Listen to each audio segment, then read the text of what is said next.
Halo, kenalin, aku Genisa. Ada teman aku juga, namanya Aldri. Kita di sini mau ngebahas tentang tax amnesty. Tahu nggak sih tax amnesty itu apa? Yuk simak video berikut ini. Pengampunan pajak atau tax amnesty adalah penghapusan pajak yang seharusnya dibayar dengan cara mengungkap harta dan membayar uang tebusan sebagaimana diatur dalam Undang-Undang Nomor 11 Tahun 2016 tentang pengampunan pajak. Dalam undang-undang ini juga disebutkan wajib pajak hanya perlu mengungkap harta dan membayar tebusan pajak sebagai pajak pengampunan atas harta yang selama ini tidak pernah dilaporkan.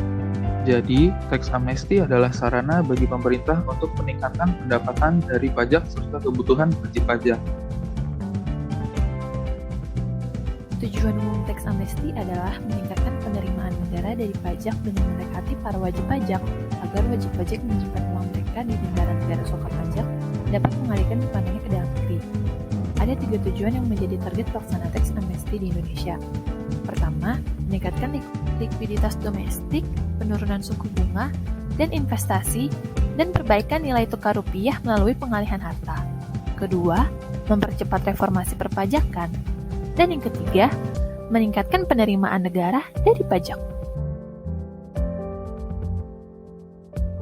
Subjek tax amnesty. Subjek tax amnesty adalah wajib pajak atau warga negara Indonesia baik yang sudah memiliki NPWP maupun tidak yang belum melaporkan harta kekayaan secara terperinci kepada negara, perorangan, perusahaan, atau sebuah badan usaha. Keuntungan tax amnesty.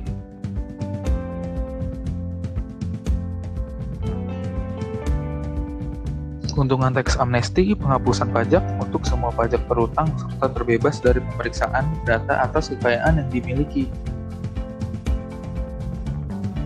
Syarat-syarat apa aja sih yang harus dipenuhi wajib pajak untuk mengajukan tax amnesty?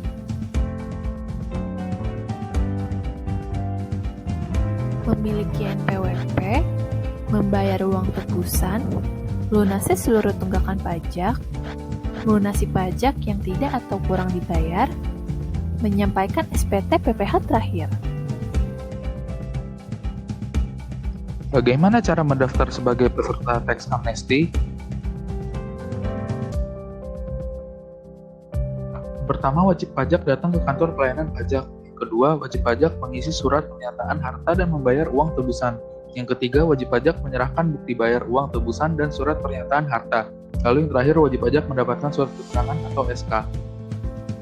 Beberapa hal berikut dapat membuat wajib pajak terkena sanksi setelah periode tax amnesty berakhir.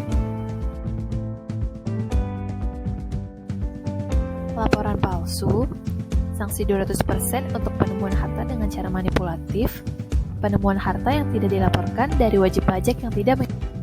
Nah, itu dia penjelasan tentang tax amnesty. Semoga bermanfaat.